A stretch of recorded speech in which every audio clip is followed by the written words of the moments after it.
Nancy loves those who wears old Maggie, baby. So there's never a trace of red. Excuse me, Bobby Darin, for breaking in on your terrific record hit, Mac the Knife. But we have you on television coast to coast this minute. My name's Ralph Edwards, and Bobby Darin, great rhythm singer whose records have captured grown-up America and made you an idol of the teenagers too. Sneaky. Tonight. This is your life.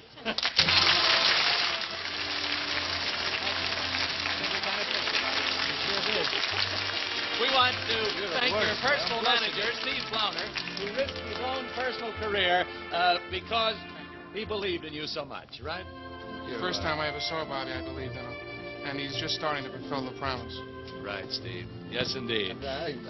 Bobby, let's cross the hall to our studio and learn how your courage won out over long odds and many defeats along the way. Okay? Here we go. I don't know what to say.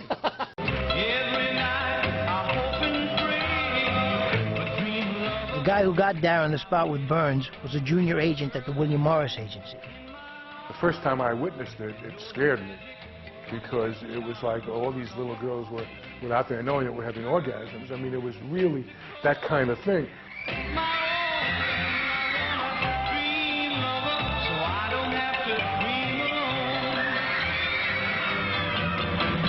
I can recall Bobby saying to me when Steve had called and said, I want to manage Bobby Darin. I'd do it more than anything in the world. And when I told this to Bobby, Bobby said to me, he's going to be my manager. Because anybody who wants to manage me as badly as this guy does, that's who I want.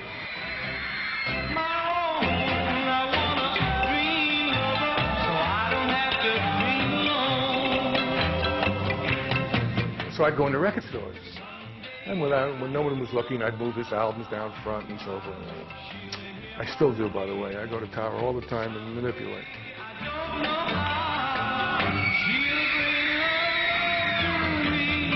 I was Bobby's manager in a way that most managers aren't. When he asked me to manage him, I said no, because I'd been in the business a minute and a half, actually a year and a half, and I didn't think I knew enough, and I was scared. And I didn't think it was ethical because I was with General Artists Corporation, the agency that represented them. I had been transferred out here, and I heard George Burns was going to play Vegas and was trying to put a show together. I got in to see Burns. He was at General Service Studios or something. And I had an acetate to the first album that had Mac the Knife and Beyond the Sea on it. I didn't play them either of those songs. I played Some of These Days, because I knew he could relate to that, because that was an old-time vaudeville song.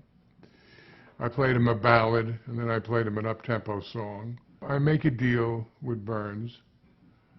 2 weeks in Tahoe to break the act in for $1,500. 4 weeks in Vegas at the Sahara at $2,500 a week. Now I go on vacation. I go back to New York. I go into the head of the nightclub department, and I say to him, well, I took care of Darin for the summer. And he says, what are you talking about? And I told him Tahoe, Vegas. He says, no, he's going to England on a rock and roll tour. And I said to the man, I said, you can always go to England on a rock and roll. Do you know what this means? Just opening night. Every star, every big person in Hollywood will be in Vegas to see George Burns, newsreels, whatever, but opening acts get more money than that, he said to me. I said, if I were his manager, I'd pay George Burns $10,000 a week to take him. Just for that one night. But, you know, well, will you stop interfering in the nightclub department? And I said, yes. You said that before. I said, this time I mean it, I quit. And I got up and walked out. And I swear to you, I had 27 cents in my checking account. Well, I was lucky. I got a job with Sam Katzman, who was the king of the B-movie makers, Rock Around the Clock, etc. And I had a big office at Columbia. But at lunchtime, Katzman would come by and take me to the racetrack because they weren't making B-movies anymore.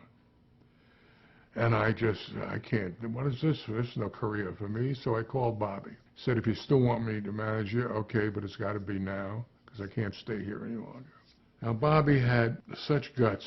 He went to his then managers, who had 4 years left to run on his contract, and he said, look, this is, I just need to get out, and I want to have Steve as my manager, and let's make an equitable deal. And so they came up with the following deal, that anything he wrote and recorded, they would publish, because they were also in the publishing business, until the figure hit 100,000.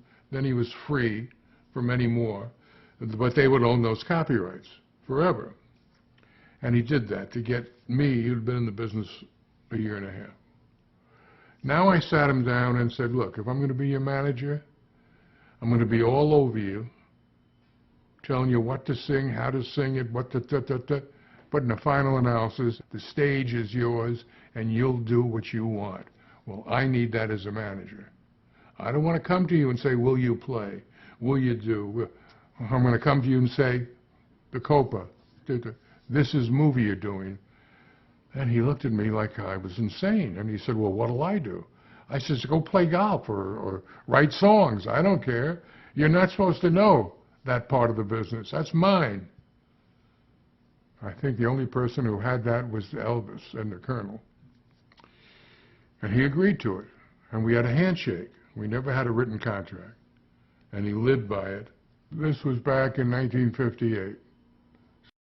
Bobby was probably to a fault almost, if that's possible, the most honest human being I've ever known.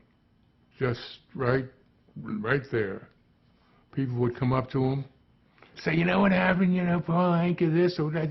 And he'd look at them and say, if it's not good, I don't want to hear it. He wouldn't play that game. He was just right-on person who knew he was going to die young. When he had rheumatic fever as a kid, he overheard the doctors say he will not live till 16. Well, he was now 37, he was still alive, but the brashness that maybe people thought he had came from the fact that he had to do it now because he was going to be gone soon. And he was. He died at 37. Imagine if he was still living. Where he'd be, what he'd be doing, God knows. But he's been in a lot of shows and a lot of movies. Part of that stems from the fact that there was a movie made on his life, that there is this and there is that, and it's, you know, it keeps building, which most artists don't get. But I care and I love him and I think of him all the time, and you know, I look at his picture, it's right there when I'm sitting in my desk in my office at home, so he's with me all the time.